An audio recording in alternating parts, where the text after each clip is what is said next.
Good evening, peer and colleague. I am Noah Brandon, and tonight we'll be getting into or diving into the world of wrestling. And so tonight we will be talking about three main points. What exactly is real wrestling? The rules of wrestling, and the different types or styles of wrestling. And hopefully, by the time my presentation is done, you can say that wrestling is an intense sport that involves a little bit of mental sharpness and a lot of physical endurance. So, the first point comes up, you're like, well, Noah, what is real wrestling? I thought WWE was real wrestling. And for those that don't know, the WWE is the World Wrestling Entertainment. Keyword entertainment. It is an epic dramatization of wrestling in which the actors or wrestlers dramatize certain moves or hits to the other opponent, and in light, pretty much making fun of the other wrestler just to get a rise out of the crowd. And people just watch this because some of it is so silly that, people enjoy watching a good show. And now that we've gone over the exaggeration of that, real wrestling is actually held on a mat and not on a stage as WWE portrays. Back when wrestling was first introduced, though, mats were not a thing because they were not, introduced. We were not physically advanced enough, technologically. And in 708 BC, in ancient Greece, when they were holding the Olympics, wrestling was introduced and they drew a massive circle in sand or a sand pit in which the wrestlers back then would wrestle to the death, but nowadays it's just a friendly competition.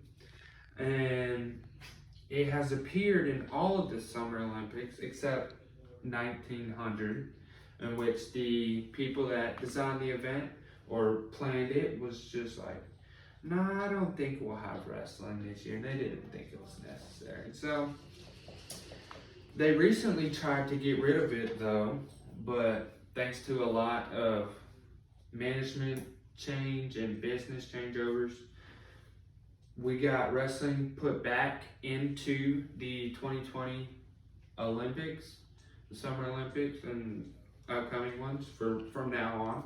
But now that we've discussed that and how grueling nasty it is, we can now talk about the rules and gear that you need to wrestle. Now, back in the day, you did not need this gear because they were seen as, only wimps use this. But they did not really understand what a concussion was way back then.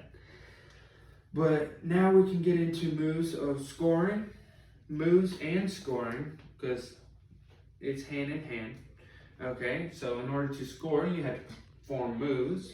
In order to get 2 points, you must perform a takedown or bring your opponent down to the mat and put your hips behind the other opponent. In order to get 1 point, you must get an escape. So the person that was taken down must stand up, get their hips free from the person that is on top. And then the gear that you need, I actually have some visual representations that may help. Right here is a singlet. So normally the singlet has a design on it for whatever team that you represent.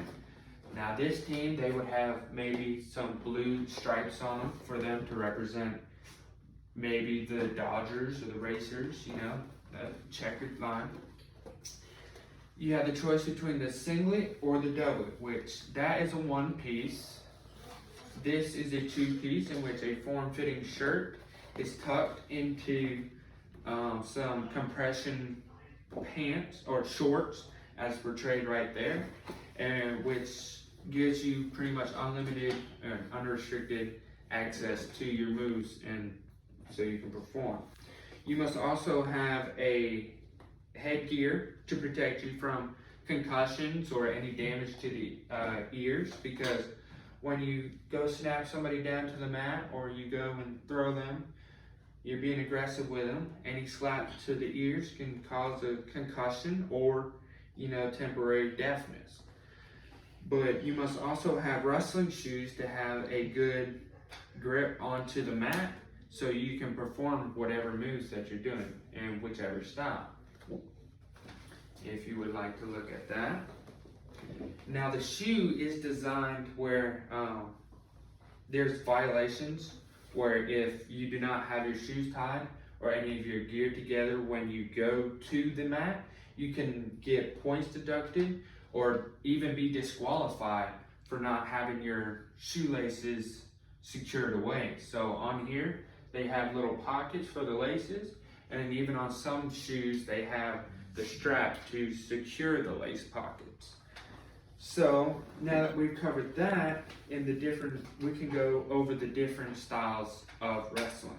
So Greco-Roman is kind of a model for the ancient wrestling where you're only allowed to do throws and lifting an opponent. Now this is pretty intense because you cannot grab another wrestler's legs. You can only wrestle up top with the arms, head, and neck. And once an opponent is thrown to the mat or wrestling surface, you get 2 or 3 points. If an opponent is lifted completely in the air with his back exposed, then you get 5 points. Now, freestyle is pretty much the dangerous wrestling we were talking about, the ancient, grueling, wrestling to the death kind of wrestling. Even though you don't wrestle to the death, it's just more things are allowed.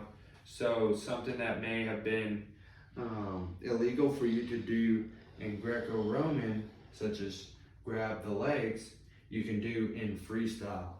And a match is not stopped if a person is lifted over the head or a potentially dangerous move is performed. There's just rolled through, but any illegal holds such as like a choke hold or bone locks in which you could snap somebody's arm is performed, then that's the only time they stop freestyle.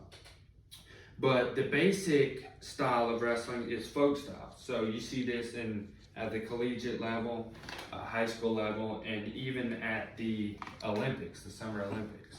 And so they have the 3 main events that they hold for the freestyle, the Greco-Roman, and the folk style. The folk style, you can pretty much perform both aspects of the wrestling. So you can throw an opponent, such as in Greco-Roman, and you can also grab legs and throw an opponent, or ride legs as they call it, putting your legs around a person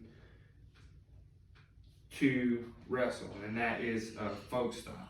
This is commonly known throughout the wrestling world as wrestling, but it is a style. It's called folk style. But now, my peer and my colleague, now that we have distinguished what real wrestling is, the rules of wrestling, and also the different styles of wrestling, hopefully you can see that wrestling is an intense sport that involves a little bit of mental sharpness to understand what you can and cannot do in the sport, and a lot of physical endurance to be able to perform these moves in order to execute, practice, and then do well for an audience that is normally watching. This concludes my presentation. Is there any questions? If you do have any further inquiries though, I have my bibliographies right here from a few websites that I got my information, if you would like to look at that. And I close out my presentation. You have a good night.